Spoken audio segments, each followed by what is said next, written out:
Sometimes the abusers will say, you made me do this, or this was your fault.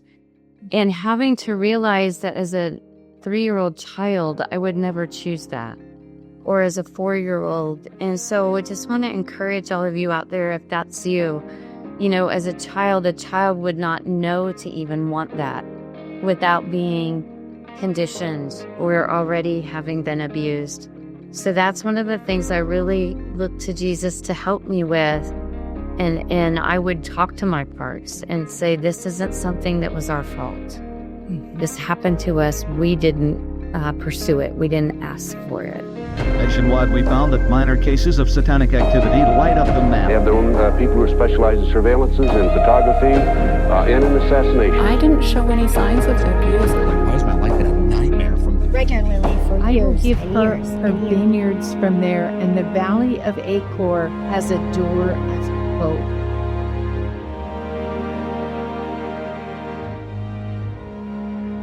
Welcome to A Door of Hope podcast. This is episode 5. Our topic today will be the daily challenges of early SRA recovery. I'm Kate Tolman, and with me is Kerry Hancher, and this is a ministry of Revelation Gateway Ministries.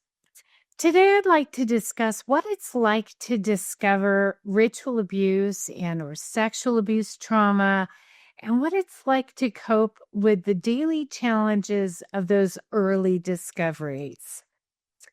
I thought I'd start by sharing just a little bit about my life experience. So back in the early 90s was when I first started to recover ritual abuse memories and sexual abuse memories. And at that time, I just remember this, there was just so much emotion. There was so much I didn't know, so many questions. It was just a really, really difficult time in my life.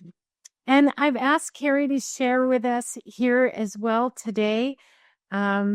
Kerry has started to recover her memories, and I wanted her to share a little bit about what it was like for her as well. Yeah, so I started recovering memories a little over 4 years ago. In my first memory recovery was a sexual abuse memory. It occurred in the middle of the night, and it was body memory, and I just remember I basically freaked out. I started crying and saying, no, this isn't my life. I'd been studying in the academy, so I was aware of the signs and symptoms. And so there was just a lot of internal conflict, not knowing what to do. How did this happen? Where was I? Who did this? So just the constant back and forth, no, this didn't happen to me. There's just absolutely no way. Well, I knew there was trauma, so it was like going 100 miles an hour in my head, trying to figure out what happened and how. And that's part of the feature of trauma recovery is we get little pieces. So it's sort of like a jigsaw puzzle where we'll get a little piece. Sometimes we'll just get memory fragments. And then all the questions come up like, well, how could that have happened? And how did I get there? And who would have taken me there? And where was my mom when this happened? And all of those questions start to come up, and it can feel like a real swirl of kind of chaos and unknown. And you mix that with a normal dose of denial. So, when memories start to come up, they have to kind of pierce through a denial barrier just to come to the surface at all. And so our first reaction being denial is very normal, but it can be disconcerting. So you start to have pictures, or you start to have little fragments, and maybe they start to make sense. Like, wow, I've always wondered why I have felt afraid of men, or why I have always felt this way about sexuality. I've always been very uncomfortable with sexuality, and now I'm recovering trauma related to sexual events, and it's making sense to me. But I have 1,000 questions. And so finding really good help and lots of support at this juncture in the healing process is really important.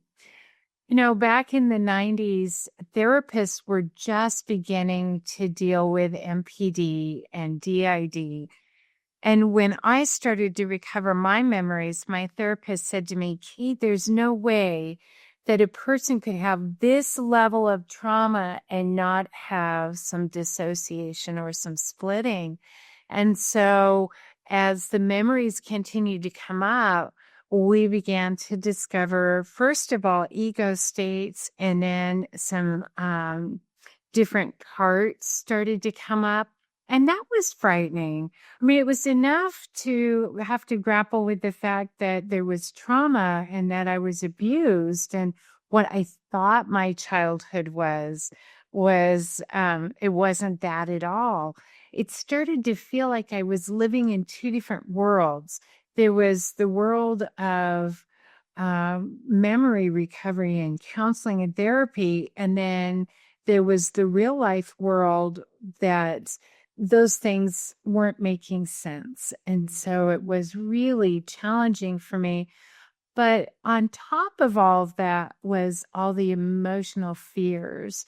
There were fears of, what if I'm making this up? Or what if I'm crazy? And those are very legitimate concerns and fears.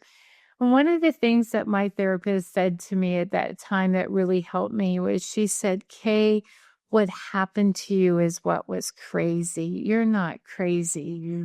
I think I had to hear that from her like 50 times because it all felt so crazy to me. Well, and another element that's coming to my mind is that when I was starting to recover memories, not only did I deal with the denial, but there were lots of thoughts about, oh my goodness, people will never believe me. My family would never believe me. And so it just sent me back in that cycle of, am I making this up? How would I ever tell about this? Should I ever tell about this? I probably should keep it a secret. So it just, it's one thing to try to accept it for yourself, but then to think other people would find out what their responses would be was very difficult as well. Well, and you make a great point. Who do we tell when we start to remember things? Because usually we need to talk about it, but then how do we determine who is safe to talk about it? I know for me, I reached out to my spouse at that time, and he wasn't equipped. He was like, I don't know what to do with this information. I mean, it was as shocking to him as it was to me. And so he was struggling with his denial. And could this really be true? And he wanted to be supportive, but he really didn't have the emotional tools and he didn't know how to be supportive. And that was really hard. And then talking to friends, I would talk to a friend and she'd be like, wow, that's wild or that's crazy. And then I think, oh, maybe I shouldn't, who do I talk to? And then I felt very isolated. Pretty soon my world was just, my therapist and, and me and my journal. I didn't know who was safe to talk to. And I do remember when I first started recovering ritual memories, my therapist saying, Kay, be very careful who you talk to about this. And, there were a lot of reasons for that. And actually, I counsel survivors today to be cautious about who they talk to about ritual memories, because sometimes family members are still part of the occult, or maybe they still report to occult members. So they may not be the safe ones to tell that you're remembering. So one of the things I was just thinking about is sexual abuse was one thing, but then when I started recovering the ritual abuse memories, that was like a whole other ball of wax for me. It was, goes back to me being raised in a Christian home where my parents loved Jesus. And it's like, how did this even happen? So I felt like when the ritual abuse memory started coming up, it was revisiting the denial again. No, I'm making this up. And what ended up happening for me is I waited for over a year and a half, almost a year and a half, I believe, before I told any of my family, because it didn't feel safe. I was still trying to reconcile things in myself, learn more about DID and how that was functioning in me. So I think even if you're just a sexual abuse survivor, that's a lot to take in. But for those who are sexual abuse and ritual abuse survivors, it is a really, really difficult journey, but there is a way through. There is the path through. One of the temptations, and certainly this wasn't true in the 90s, but it is today. We have the internet. And so, the first thing we do is hop online and ask the Google God, what is this? And, tell me, it's my ritual abuse. Well, there's a lot of really, really erroneous information online about ritual abuse, and it can be very confusing for people. So I encourage people that are uncovering sexual abuse and ritual abuse to just ask your counselor, your minister, your therapist, whoever you're working with, to recommend some resources for you. I wouldn't just hop online and start reading everything that's out there. First of all, there's some erroneous information, but more than that, there's, some witchcraft on some of those sites, and you don't want to get tangled up in that. So, just take it a little bit at a time and trust that God's going to lead you and help you to get the information you need for each step along the way. What other things would you recommend for people to be aware of when they start to remember? Well, one of the things that people need is support when they start to remember. And as they're remembering, one of the first challenges is, how do I determine if someone is safe to talk to?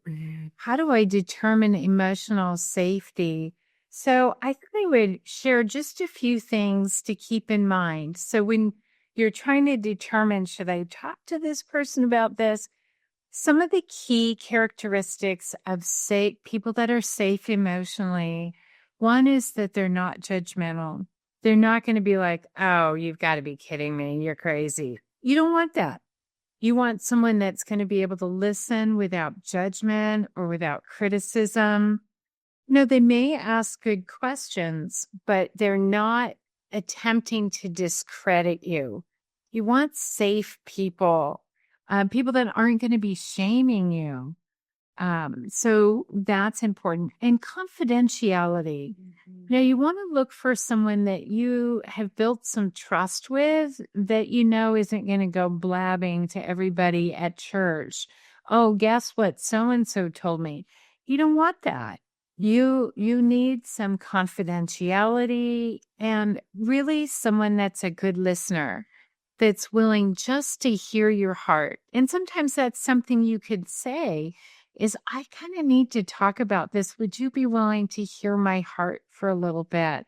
And, people that are safe, that are good listeners, will often open their heart to be a safe place for you. I think one of the other things that might be helpful is just to kind of talk about, if I were to label it, a day in the life of Kerry. After I started recovering memories, I remember there would be times I would be sitting at my desk. I worked from home, and reading emails or being in meetings. And it was just like, all of a sudden it came to me, I just can't do this day. So I came up with the term, I can't do days. And that would be, I would email my boss and say, I'm not feeling well today. I'm going to have to take the rest of the day off. But I realized that was the Lord helping me learn how to give myself grace. And so even every once in a while now, I'll have I can't do days. They're not as frequent as they used to be, but that's one of the biggest things I had to learn, is to give myself grace. There were fragmented pieces of my soul. Some were children, some were adults that I was trying to maneuver through life with to stay fully present. But there were days I needed sleep. There were days I just needed to cry. There were days I needed to journal. I needed to process out loud. I'm a verbal processor. So going for walks with a friend just to say, this is what I'm thinking. This is what I'm feeling. Am I crazy? Have you ever heard of this? So I guess I would want to encourage you as well, if you happen to be a survivor or you're still recovering memories, is to have grace for yourself, because life can feel unmanageable especially if there's a lot of memories coming up all at once. And so giving yourself permission to say, I just can't do this day. Now, you don't want to do that 5 days in a row and then not be able to function. But that was very helpful for me. Sometimes we call them pink bunny slipper days. I was tempted to buy Kerry. It was off Amazon, a pair of pink bunny slippers, because every now and then she needed a day to put her slippers on and just relax. But self-care is something that most of us that have been abused don't know how to do very well. So besides learning who's safe, who can I talk to, part of early recovery is, how do I take care of myself in this process? How do I acknowledge my feelings? And for me, because I was dissociative, I would also dissociate the feelings. Well, as I started to remember, the feelings would come back. And then I didn't have a clue what to do with the feelings. One of the things that was true for me as memories would come is sometimes the feelings preceded the actual pictures. So what would happen is I'd wake up in the morning and I'd be really angry. And I'd think, what? I mean, I just woke up. What am I angry about? And I'd just be like, for some reason, I just feel really angry today. And then later on in the day might come flashes of a picture, or realizing that I had been betrayed by a family member, and that betrayal is why I was angry. Well, the feelings came up before I had an understanding of why they were there, and I didn't know what to do with the feelings. So in my dysfunction, I was smoking and drinking and eating and anything to avoid the feelings. But I would say good self-care is allowing yourself to have those feelings and learning some good tools for processing feelings. So, for example, a good tool is journaling. And that's something you can journal. Just, you don't have to worry about punctuation or, spelling. You don't have to worry about any of those things. Just express what's coming through, and you don't have to keep it either. I do find, though, that handwriting, the journaling, is actually very helpful. And some people like to type stuff through, and that's fine too. There's nothing wrong with that. But sometimes that kinesthetic writing with the pen was helpful for me. It was like a way of processing those feelings. One of the things I did for me is I went to the store and I bought crayons, I bought colored pencils, I bought coloring books, I bought like adult coloring books, not, I was an adult, but I would buy art modality items that I could use to express those feelings, because they were so big and they were coming so fast and I didn't know what to do with them. One of the other challenges was I was a mom. I had small children at home. I had a full-time job and I had a husband. And so how do I fit in time for me? How do I fit in? And I had to learn how to prioritize emotional processing, because otherwise I would take it out on my husband and my kids, especially the anger. I had to learn how to work through anger issues and not, emote that on my family. My name is Kay Tolman. I'm the founder and president of Revelation Gateway Ministries. Several years ago, I wrote my testimony of recovery from satanic ritual abuse under the name Katie. This book, Satanic Ritual Abuse Exposed: Recovery of a Christian Survivor, shines the spotlight on the hidden works of darkness silently permeating the very fabric of our society, from Masonic lodges to the Vatican. This compelling true story will provoke you to ask the questions you were afraid to ask and to venture beyond your denial. Like a hand reaching into the pit of hell and drawing you out of the rabbit hole, this story proves there's a way out of the darkness that leads into the light. It's a voice for the voiceless, an array of hope for those who have suffered. I am living proof that miracles still happen, and it is possible to find purpose beyond the pain. This book is available wherever books are sold. So, Kate, one of the symptoms that we've been working through is sleep issues and nightmares. So what would you recommend to people that are having sleep issues? What could that mean? What do they do? Oh, that is a great question. You know, a lot of survivors of sexual abuse and ritual abuse have nighttime issues, sleep issues. For me, they started when I was 10, 11 years old. I started having insomnia. And there's a lot of reasons for it. One was that I was sexually abused in my bed at night. So going to bed in my bed was scary. But because I was amnesic as a child, I didn't know why getting in the bed was scary. All I knew is I felt scared. Other issues were there were times I was taken out of my bed and taken places at night.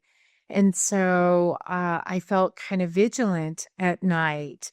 And later I discovered there were actually parts of my heart that were like protector parts that would stay awake at night to kind of watch and make sure that no harm came to me at night. So, and then other issues that people have besides falling asleep or staying asleep or being scared at night. Some people are afraid of the dark. Like sometimes people have to have the lights on. And then sometimes people are afraid of nightmares. Like they have nightmares all the time. And I would say those nightmares are really important, especially if you have a recurring dream. Sometimes those recurring dreams or nightmares are actually trauma memory coming up in sleep. And so for me, that's how some of my early memories came up, was in dreams. And so I was afraid to fall asleep and dream, because then I would have these terrible nightmares and all the feelings. I guess I would say one of the feelings that was really predominant for me was a feeling of impending death. I mean, that was the level of terror and fear for me, was I'm going to die. I feel like I'm going to die. I don't know why I feel like I'm going to die. You know, I look at my husband, I mean, like, he's safe. You know, the kids are asleep. I'm fine. But then I would lay down and close my eyes and feel like I'm going to die. Somebody's going to take me and hurt me. So I had to do a lot of work in counseling and then later with ministers to get me through those nighttime challenges. And there were so many of them. It took many years for me to recover. That's not to say that's the case for everyone today. I mean, people can benefit from those long years of the long, hard road that I took. And, you know, today we know to look for the parts that are scared at night and to help those nighttime parts. Today we know that sometimes there's mind control programming actually around nighttime and sleep stuff. So that can be addressed in ministry. So we have some tools today we didn't have back then, but it is important to have a lot of grace if you're struggling with insomnia or nightmares. And you know, PTSD is post-traumatic stress disorder is actually an anxiety disorder. And one of the main symptoms is nighttime anxiety, distress, nightmares. Those are symptoms of PTSD. People with trauma have PTSD. And so all SRA survivors struggle with PTSD, and many sexual abuse survivors struggle with it. So we can expect to have to work through some nighttime issues. You know, one other thing that's coming to me that I know I struggled with, and everybody's different, was false guilt. Even with the sexual abuse, as I mentioned, I was raised in a Christian home, but it was sometimes the abusers will say, you made me do this, or this was your fault. And having to realize that as a 3-year-old child, I would never choose that, or as a 4-year-old. And so I just want to encourage all of you out there, if that's you, you know, as a child would not know to even want that without being conditioned or already having been abused. So that's one of the things I really look to Jesus to help me with. And I would talk to my parts and say, this isn't something that was our fault. This happened to us. We didn't pursue it. We didn't ask for it. Yeah, you know, little child parts think like little children, and they believe the things that perpetrators say to them, especially when they're 3 and 4 years old. So, part of the work of recovery and healing is taking a look at that messaging and saying, well, let's take another look at that. And let's see, what does Holy Spirit have to say about that? Or does that make sense? And is there a way we can reframe that's more aligned with the truth? And that's another part of the skill building in recovery is how can I look at this today as an adult a little bit more objectively? Would I really have asked for that? Would I really be responsible for that? Would you hold a 3-year-old responsible for that? Of course he would. And so those are some really important characteristics of the process to take a look at. You know, fears of people, relational issues are a big deal, especially in early recovery. We don't know what we don't know. And so a lot of times we are operating out of our wounded self because we haven't even really started healing yet. So we're operating out of our wounded self, and in that wounded self, we may be defensive, not trusting people. We may be difficult to work with. We may have a difficult time with work relationships or home relationships or relationships with people in our social circles. And so, or we may be isolators. You know, we may just like, people aren't safe, so I'm just going to isolate. And what we find is when people isolate, that's when sometimes their depression can increase, addictive behaviors can increase, and that's not a healthy trajectory. It's really important that we begin to use our voice and we begin to break that silence. And just breaking that silence can be a very challenging part of early recovery because most perpetrators will threaten children. Don't you ever tell. If you ever tell, you know, this will happen to your dog, or I'll tell your mom, or, you know, they threaten terrible things. And so little children, if they don't know that the perpetrator is simply manipulating and trying to control them. So learning to use your voice and speak up for the first time is sometimes the very first challenge that we walk through. So, Kerry, what was it like for you to break that silence for the first time? Ooh. It was difficult, but because I looked to Jesus for my healing and for wisdom, one day he told me that I was to write a letter to my immediate family. And this was a little over a year after the memories started coming. And I'm like, oh, Lord, I don't know that I could do this. And so it was thinking through what's going to happen, who's going to believe me. Oh, nobody's going to believe me. But he gave me a deadline and said, I want you to mail the letter by April of, I think it was 22.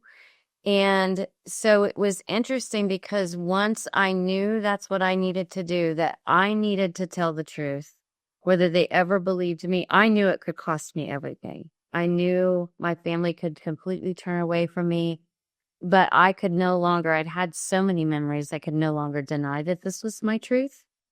And I had people around me already that were helping me heal, ministering to me.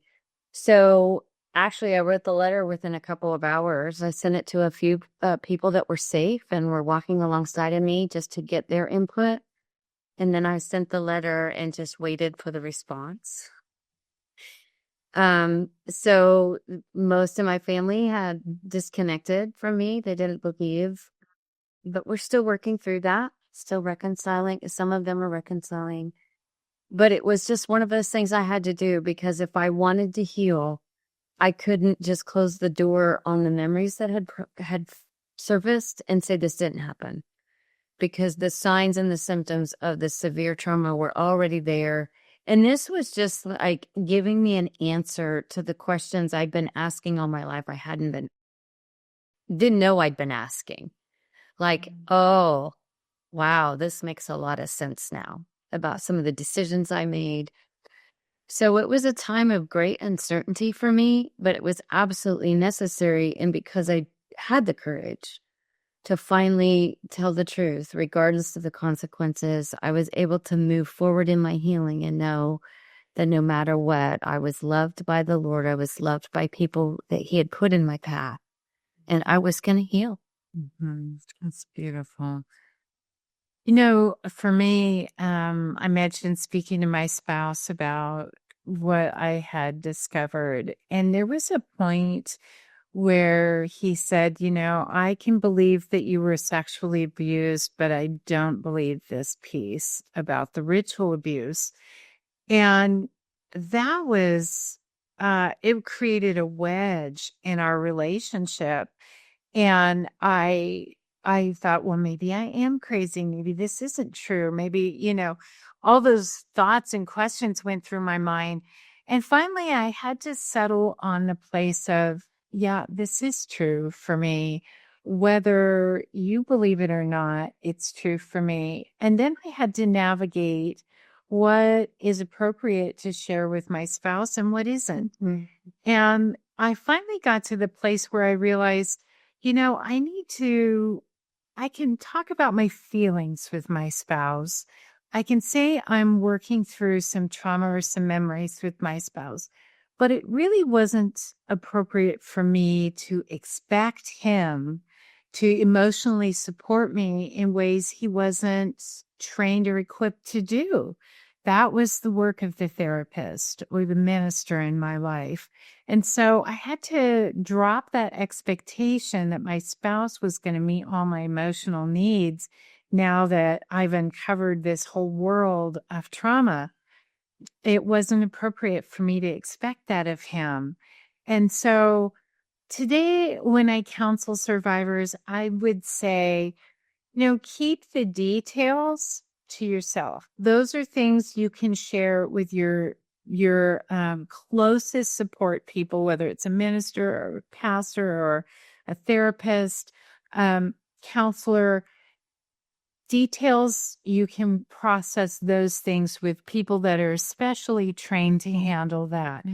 But with other people, like people at church or your best friend, again, you can talk about, I'm struggling with these feelings, but you want to be cautious with details. First of all, it can trigger other people because they may have unresolved trauma memory, and it can trigger them. But also, TMI, too much information. And that's a temptation for survivors to just, go to church and tell everyone, blah, blah, blah, blah, blah, blah, blah. This happened to me. And people look at them with shock and dismay and then disregard them. And then they're hurt. Save yourself from that and be judicious. Ask the Lord, is this a person I can share this with? And at what level, what detail level? So that's an important thing. But I do think that part of early recovery is learning to ask for some prayer support. And you can do that simply by saying, I'm starting to remember some things that are really challenging. Would you pray for me? We don't have to give any details. You can also do some learning about DID. There's some great books out there. Jan Surgison has a book on DID.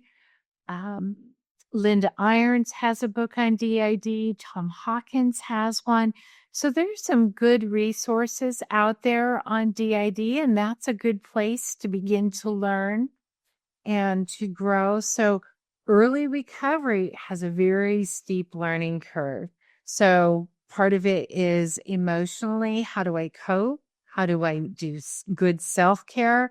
And how do I better understand the fragmentation, the brokenness of my heart, and coping with that in early recovery? Now, when you look at the big picture, early recovery can also include not just nightmares, but it can include physical pain. A lot of people that have suffered trauma, their physical body is speaking for the trauma. So some people have fibromyalgia, multiple chemical sensitivities. Some people have chronic lupus or arthritis or diabetes, autoimmune disorders where the body has started to attack itself. And these are things that have to be looked at as well. How do we provide good self-care for the body as well as the emotions? And how do we get good spiritual support, especially in these early months? We have to begin to build these support networks, which we may never have considered before. I tell people your job is to build a support network. People that are safe at church, and it might be a Bible study. So at least you're connected with people that will pray with you. Maybe you need a 12-step support group for addiction recovery, support with ministry or therapy. Begin building that network so that you are not alone in the process of healing. Okay, I'd like to circle back real quick on capacity. We were talking about capacity, knowing our own capacity when we're recovering memories, knowing when I can't do days. But I think capacity is another thing that's really important to consider with other people that you're considering telling. Some people don't have the capacity. So I look at relationships, and there's some relationships that I would call surface. Hey, I went and did this, and we went and did this. This was fun. And then there's other relationships I have that are more deep emotional connection. And so capacity can also be someone doesn't believe satanic ritual abuse is real. And so looking at the capacity of other people, are they able to emotionally connect? And as survivors, we have trouble emotionally connecting at the beginning in healthy ways. But the worst thing we can do, like Kay said, is go to church and start telling everyone, because not everybody has the capacity to handle this type of content. Yeah, that's the worst. Because it doesn't fit pretty in the box, even in the churches. And so sometimes you'll get, oh, Jesus is on the throne. And you'll get those pithy Christian slogans that actually can feel more hurtful if you open yourself up for that. And that can be a capacity issue, can also be within siblings, as an example, that have also endured the trauma. They just haven't had the memories surface. And so they don't have the capacity to listen to the stories of the recovered memories because something's upset inside of themselves, even they don't know. So one of the things I needed to do was learn that that's not rejection. That doesn't mean they're abandoning me. They just simply don't have the capacity, and it's not wisdom for me to keep pressing and pressing and pressing, but rather to look at the people that God has put in my path, my counselor, my pastor, a dear friend. And so the number of people that know details about my abuse are like very, very small group. Yeah, you want to think of it like circles. Yeah. Sort of like Jesus had, a tight circle with the three, did the transfiguration with three of his disciples, but then there was a larger group of 12, and then there was the larger body of people. So you want to have that 2 or 3 real safe people that get the details. And then maybe the next group would be family members that know what you're feeling and walking through, but don't have details. And then maybe the next group would be your social circle and your friends. Hey, I'm working through some really challenging things. I appreciate your prayer support. And then at work, not a thing to talk about at work. Don't be talking ritual abuse at work because people won't understand and they may judge you and shame you. It's just not wisdom. You want to use good wisdom on these things. So you kind of picture, okay, these different circles in my life have to do with how much trust, how much information, and how much access I give to people. They have to prove trustworthy before I give them detail or access. One more caution. I know we're giving a lot of hints, but is that if you run into someone who is demanding proof, dates, times, etc., people, I would recommend just kind of stepping away from that, because people might want to discredit. And when our memories come up, and dissociative memories, as we'll talk about, come up very clear, precise. You can't make up things like that. So don't feel pressured to feel like you have to provide documented proof, because with memory recovery, we don't get from A to Z. We get A, D, F. It's not chronological. It's not chronological when it comes up. So I give you the permission to say, I'm not going to do that assignment that you want me to do. Well, that was a lot of good insight and information. Hopefully you're building a tool chest for your emotional and spiritual care with these podcasts. And we are looking forward to bringing to you this kind of content every week. Well, as we begin to wrap up here, I wanted to share a few verses out of Psalm 34. It says in verse 4, listen to my testimony. I cried to God in my distress, and he answered me. He freed me from all my fears. One of the first relationships we sometimes have to work on is our relationship with God, trusting him, giving him our fears, building our faith so we can walk this journey with the Lord. It says here, gaze upon him, join your life with his, and joy will come. Your faces will glisten with glory. You'll never wear that shame face again. I love that. This is the Passion Translation.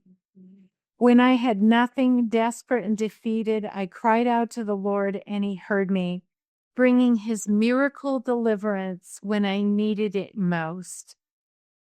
And then it says, the angel of Yahweh stooped down to listen as I prayed, encircling me, empowering me, and showing me how to escape.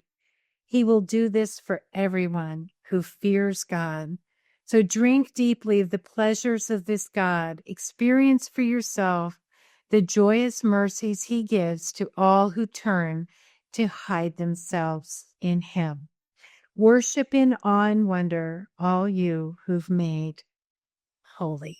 Yeah, and I just have a few verses. It's from Isaiah 54, and this is in the Passion Translation. I'm just going to pick a few verses here.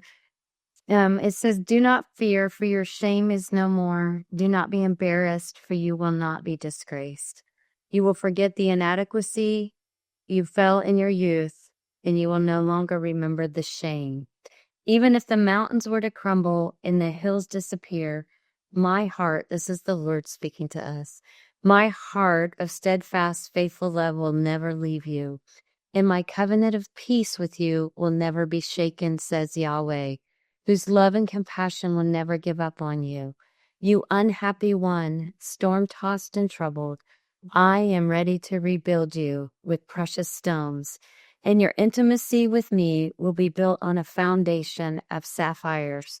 I will make your towers of rubies, your gates of sparkling jewels, and all your walls of precious, delightful stones."